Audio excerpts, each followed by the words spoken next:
von mir. Wann hast du Geburtstag? Wann hast du Geburtstag? Wann hast du Geburtstag? Wann hast du Geburtstag? Miriam im Januar, Marco im Februar, Jessica im März. Miriam im Januar, Marco im Februar, Jessica im März. Wann hast du Geburtstag?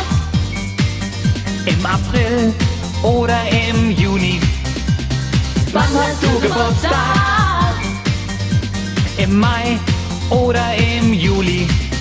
Im August, September, Oktober, November.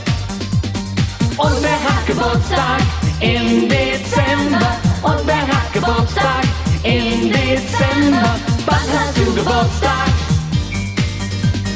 Wann hast du Geburtstag? Wann hast du Geburtstag? Wann hast du Geburtstag? Wann hast du Geburtstag? Wann hast du Geburtstag? Wann hast du Geburtstag? Wann hast du Geburtstag?